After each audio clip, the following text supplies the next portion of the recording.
In this blog, you'll learn about how to develop an internal audit schedule that gives your organisation the best return on investment for audit resources invested. I haven't been to a business yet that has got unlimited budget for auditing. Let's say the boss has been a bit tough this year.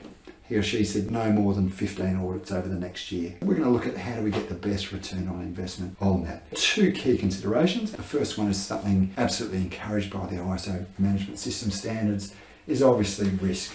So if I'll just pick the word up there. Areas that are higher risk from a food safety, quality safety environment or compliance perspective, the standards encourage us to audit them more frequently and in greater depth too. We look at a bigger sample size of evidence as we do that. Risk is also a great way of prioritising the use of resources. So in this example, I'll just apply a very simple risk rating. If we thought contractor management was high risk, this may not be exactly accurate, but if, let's say dispatch processes were a lower risk, a good way to use the resources is obviously we might schedule 3 or 4 audits of the contractor management processes.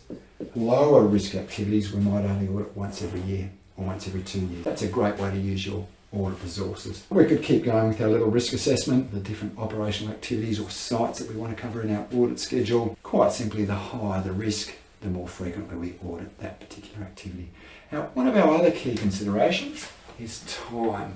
And by time, I mean, let's take production as an example. There might be certain production or service delivery activities in your business. You could go out and audit them anytime. But there's also other activities that can often be quite high risk that happen infrequently or irregularly. So for example, in the production area, if we have a bulk chemical storage, they might only get a delivery once or twice a year. If we can audit it when it's happening, we not only have the benefit of records, but we can also interview and observe as well. If we're auditing something after the event, 2 of our key sources of evidence, interview and observation, can be difficult to undertake. I would add to that, obviously, projects. For example, if it was a design and construction project by a construction business, each stage is very time dependent. It's going to start and stop at a certain point. Quite simply, I mean, if we wanted to audit the design activities, they might be happening from January to March and then they might finish.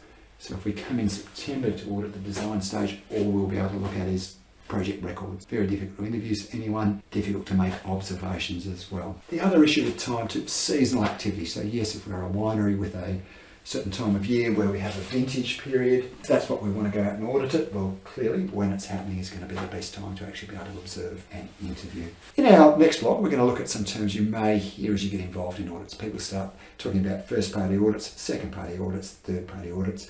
We're going to give you a bit of background on what does that actually mean. If you like this video, then hit the like button below. Why not even share it with your friends? Be sure to subscribe to my YouTube channel. Appreciate you listening and keep an eye out for our next video.